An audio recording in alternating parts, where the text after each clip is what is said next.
Hello, everyone. I'm CEO Dan Mariaschin. Welcome to the B'nai B'rith International podcast. We appreciate your tuning in today. On this episode, we're bringing you a conversation that we recorded before the coronavirus pandemic hit with author Wynn Wheldon. Wynn and I will speak about his biography of a 19th century Jewish sporting superstar, boxer Daniel Mendoza, who was well ahead of his time. We hope you enjoy this discussion.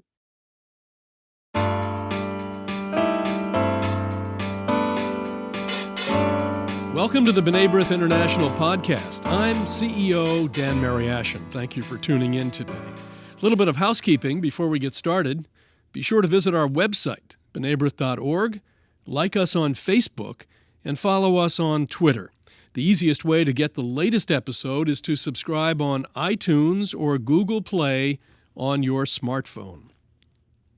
I'm joined today by Wynn Wheldon, the author of The Fighting Jew, The Life and Times of Daniel Mendoza, champion boxer. Born in 1764 and also known as Mendoza the Jew and the Star of Israel, Daniel Mendoza was a British professional boxer of Sephardic Jewish heritage. A colorful character both inside the ring and out, Mendoza was the top boxer of his era. From 1792 to 1795, Mendoza reigned as England's national boxing champion. He even wrote a book called The Art of Boxing, which endeared him to many fans of his time. In today's podcast, Wynn Wheldon will discuss the life of this fascinating historic figure. Wynn is widely published. He's an author of both poetry and prose, and he hails from London, and he's talking to us today from London. Wynn, welcome to the podcast. Thank you very much. So tell me, how did you get interested in this particular subject? Well, it's of personal interest. I married many years ago a descendant of Daniel Mendoza's uncle. And as soon as I knew that there was some connection between my wife and this famous boxer, of whom I had vaguely heard, I became interested and more and more interested until I decided I'd have a bash at a biography. I found that no full-scale biography existed, and this seemed wrong to me. So here is the result of that curiosity. So set the stage for us. What was England's attitude toward its Jewish population during that last quarter of the 18th century? Well, actually, I'll just a little bit of history before that. I dare say most of your listeners will know this, but nonetheless, the Jews had been expelled from England way back in about 1290, and it was Oliver Cromwell towards the end or in the middle of the 17th century who invited the Jews back. By 1700 or so, there may have been 700, maybe 1,000 Jews in England, mostly Sephardi. As the century drew on, more and more Ashkenazi Jews came to England. Daniel himself, as you have said, was of Sephardi origin. I think his great-great-grandfather, David, had been born in Seville in the 17th century, but he had married in Amsterdam and he died in London. So that Daniel was very much a Londoner. As far as the Jews themselves are concerned, there were very, very few, as I say, and their rights were... The Catholics had it just as bad as the Jews. They couldn't vote, couldn't take a degree, couldn't be lawyers. This was because they couldn't take the oath of abjuration or the sacramental test. And they weren't allowed to open shops, retail businesses in the city of London.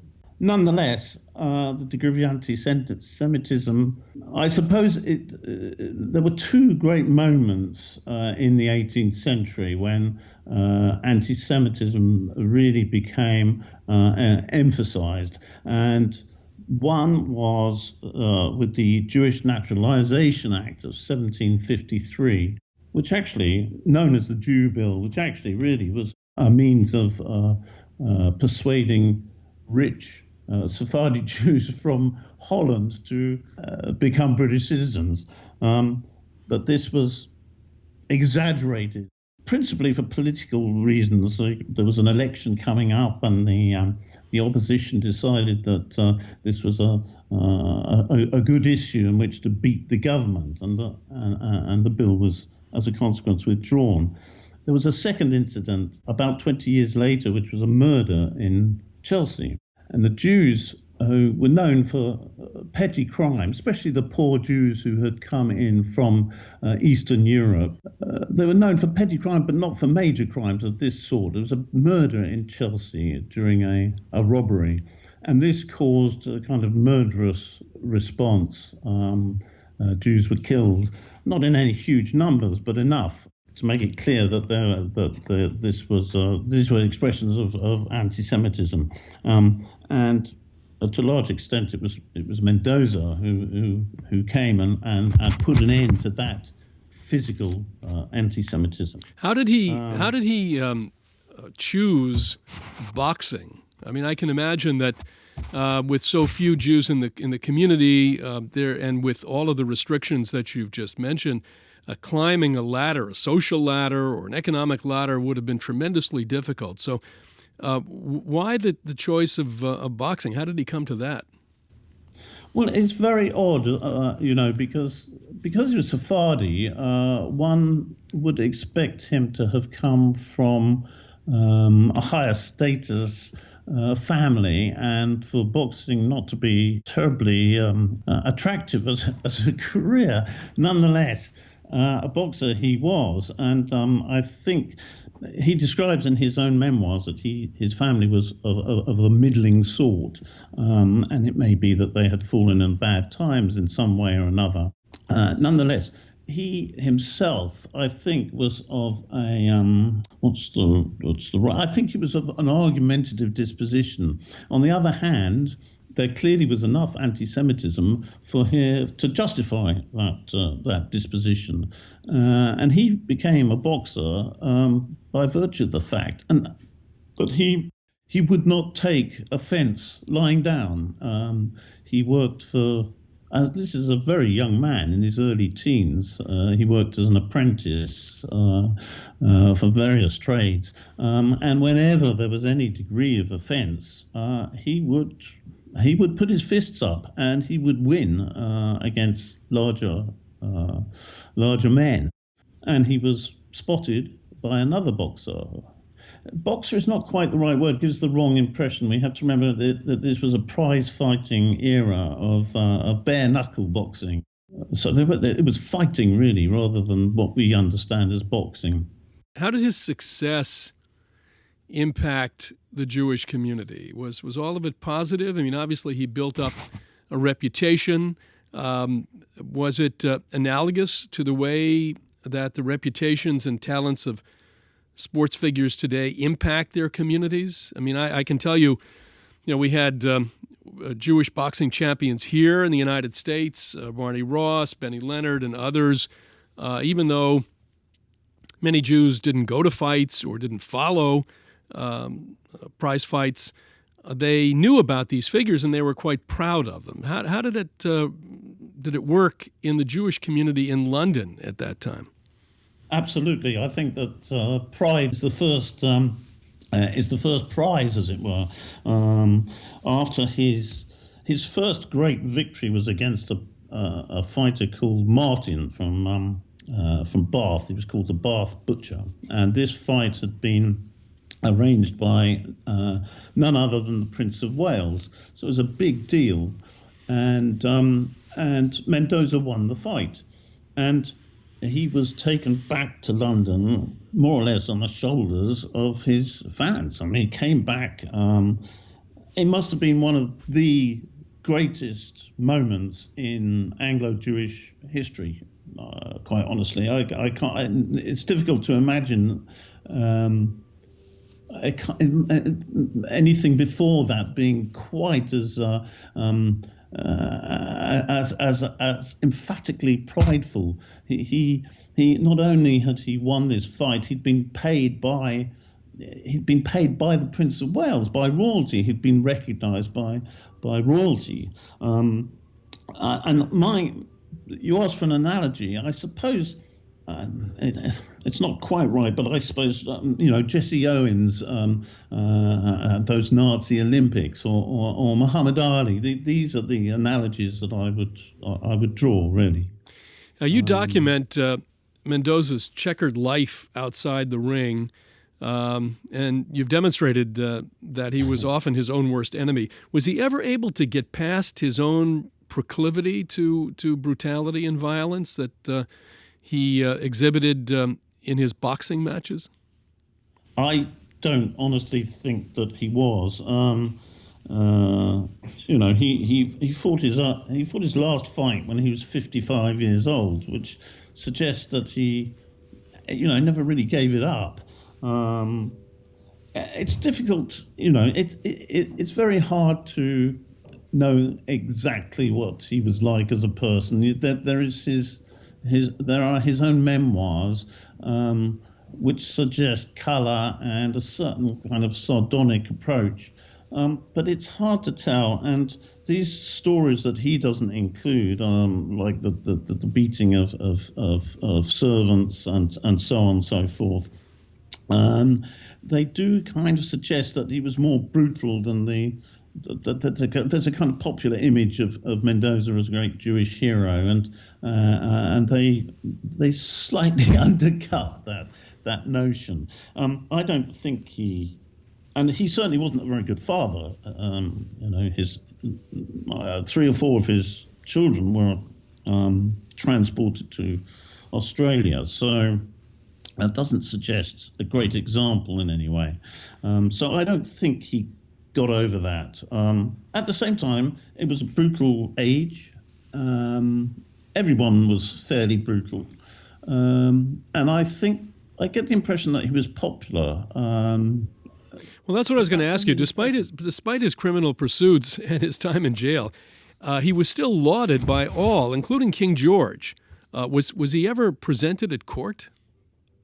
It wasn't presented as such.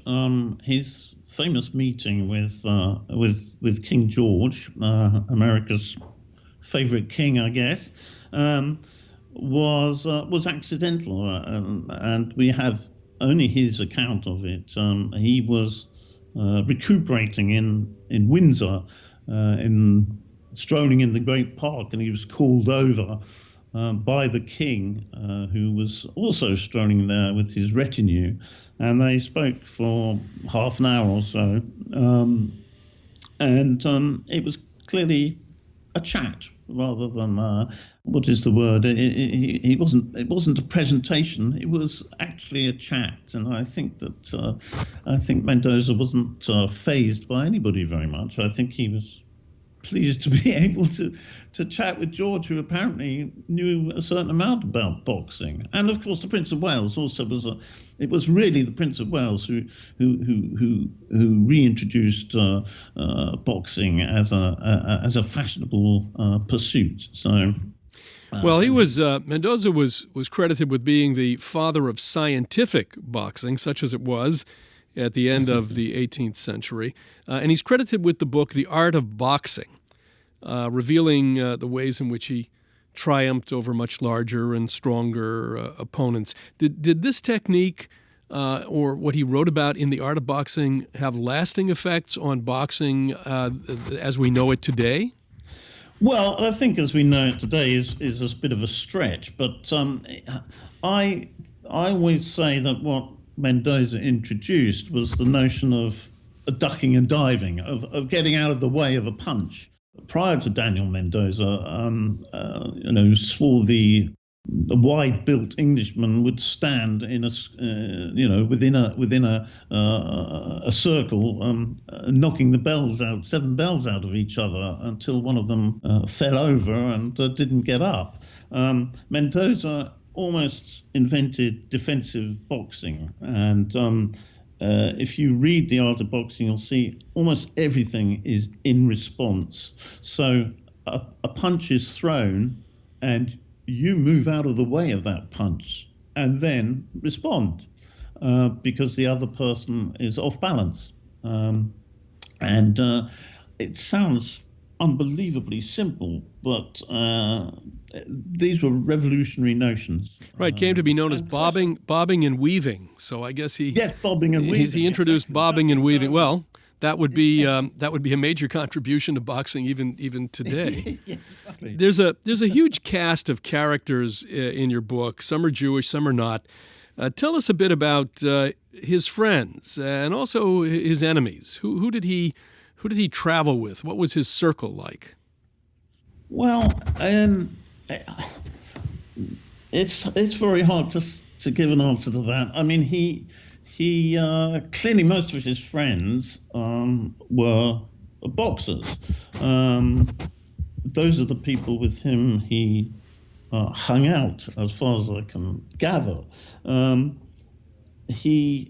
But he fell out with people very easily. So Richard Humphreys, with whom he had a very famous series of fights in his early career and really made his name, initially was a close friend. Indeed, he was a mentor. They fell out. It's not clear quite why or how. Another boxer called Henry Lee, with whom Mendoza had sparred in his early days. They fell out years and years later. He fought him as well, beat him as well. He very much liked the company of aristocrats, and aristocrats were very important for prize fighting in those days because basically boxing was a form of gambling, as a way of gambling by these aristocrats who used to lavish vast amounts of money on fights and on horse racing and so on and so forth. And Mendoza hung out with these chaps and almost certainly spent almost everything he won also gambling and trying to keep up with, as it might be, the Duke of Hamilton, who was a particular friend. Pierce Egan, who was the great journalist and recorder of prize fighting, called Daniel an intelligent and communicative man, and that does suggest that he was a social animal. But enemies as such, there were one or two fighters. William Ward didn't like him. He didn't like William Ward. William Ward was the person who he defeated to become champion. There was a chap called Gentleman John Jackson who ended Mendoza's career as champion and became what was known as the commander-in-chief of British boxing. He didn't much like Mendoza either. That's for reasons I could go into. But how did it work when the build up to a fight, to an important fight? How did people know about? Were there posters that were put up? Was there admission? Were there known boxing rings? An 18th century version of Madison Square Garden, let's say. How did it work? Well, it's quite difficult to answer that precisely because boxing, although itself not actually illegal, was not particularly popular for moral reasons, nor was it looked on by the law as particularly, but especially with the French Revolution, the idea of gatherings of large people was not attractive to the authorities. And so it depended on local magistrates as to whether they would accept or allow boxing fights. There were certain places like Barnet, for instance, Barnet Racecourse, where a lot of the fights took place. And those were kind of accepted places, but that wasn't necessarily the case. So sometimes it had to be whispered. Fights had to be moved about the place, and sometimes they were secret, and sometimes they didn't want large crowds. For instance, I think in Mendoza's third fight against Humphrey, they went as far north as a place called Doncaster, in order to get away from the crowds from London. It didn't work, but that was the idea. So it wasn't straightforward. There was no Madison Square Gardens. There were, however, theatres. And one of the ways in which Mendoza earned his money was by exhibitions and sparring. And these took place in theatres up and down the country. And that was fine.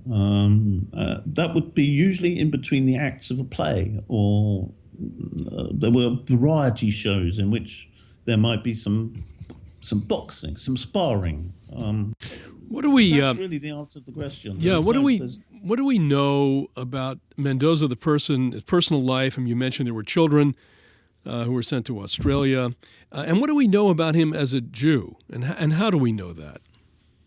Well, we know that he, you said at the beginning that he was born in 1764, but in fact the records of Bevis Marks, the Sephardi synagogue in London, give the 1765, and I'm inclined to believe Bevis Marks before Daniel. His dates are always all over the place. So his grandfather was, you'll have to forgive my pronunciation, was very likely the checkered. Is that correct? Checkered? Checkered, sure. Yes, the ritual slaughterer for the Sephardi community in London. We know that he went to Hebrew school because, again, he says it, and he was quite clearly proud of the amount of Hebrew he learned. He wasn't. He's interesting also because he was a secular Jew. He was one of. He was a. It's almost impossible to imagine Daniel Mendoza on the continent. It's a very English phenomenon, I think. He was acculturated in a way in which didn't happen on the continent. So although he was proud of his Jewishness, I mean, his first fight, for instance, was on the Sabbath, and he's slightly apologetic in his memoirs, but only slightly apologetic. So I think on the whole, it would be fair to describe him as a secularized Jew. And his family life? There is very, very little information about his family, certainly from his point of view. We know that he promised his wife, Esther, who was actually also his cousin, he promised her to give up boxing over and over again throughout his life. He never did, as we've seen. I really wouldn't want to hazard too much of a guess as to how orthodox or not he was in family life. There's no information as such. Just to go back to the boxing for a second, with an increased brutality in those days, which you've already referenced, Mendoza must have been injured many times. Were any of those injuries permanent? You said he was boxing until the age of 55, so it couldn't have been that permanent. But 55, I would think, at the end of the 18th century was probably equivalent to, 75 or 80 today. But was he injured badly at any point to the point where he had to stop boxing, at least for a period?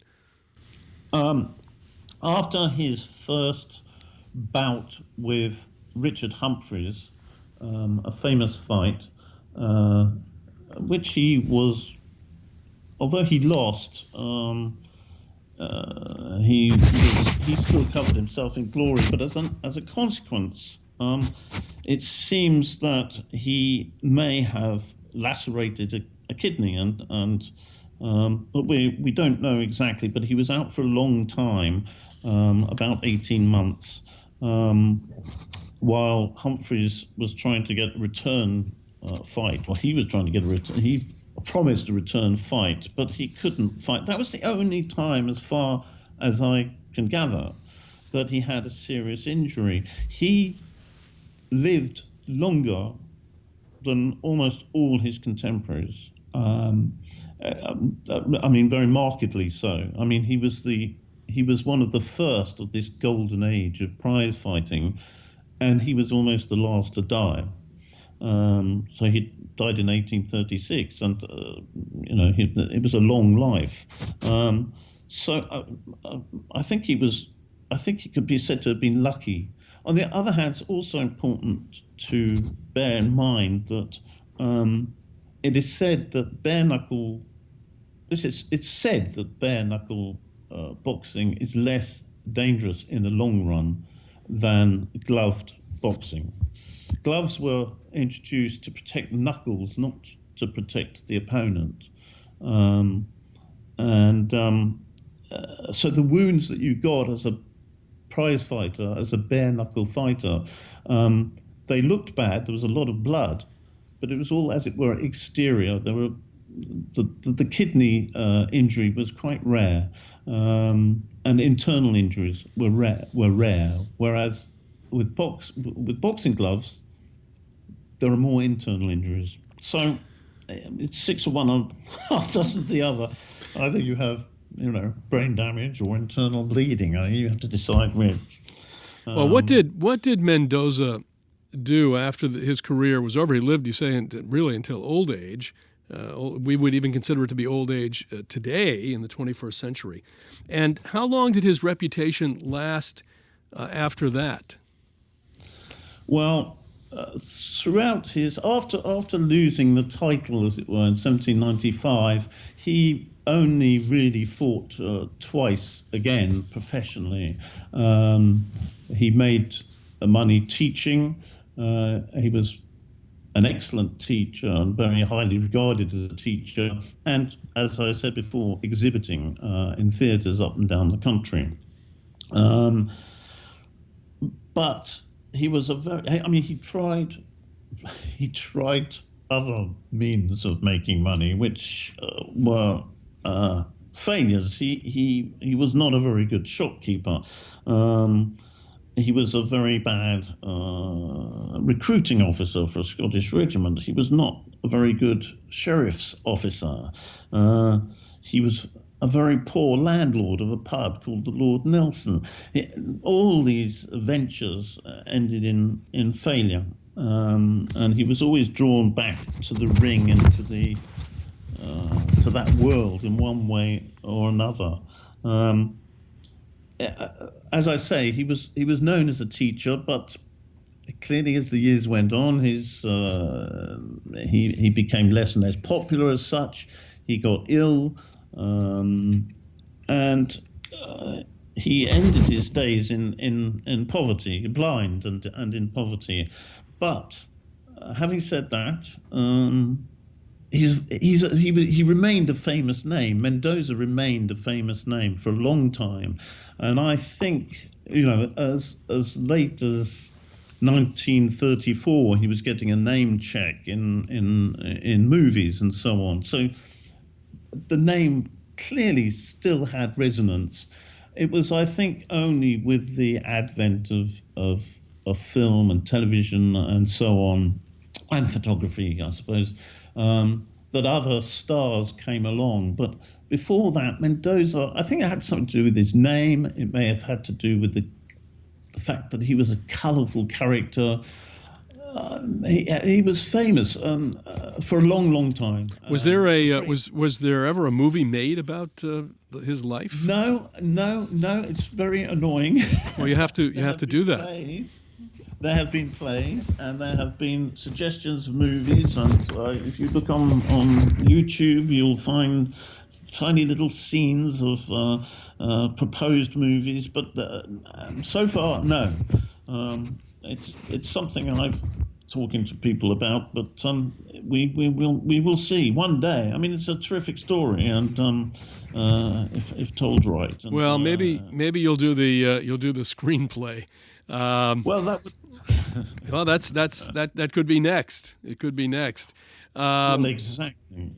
Well, Wynn, thank you very much for joining us. The book is The Fighting Jew, The Life and Times of Daniel Mendoza, Champion Boxer.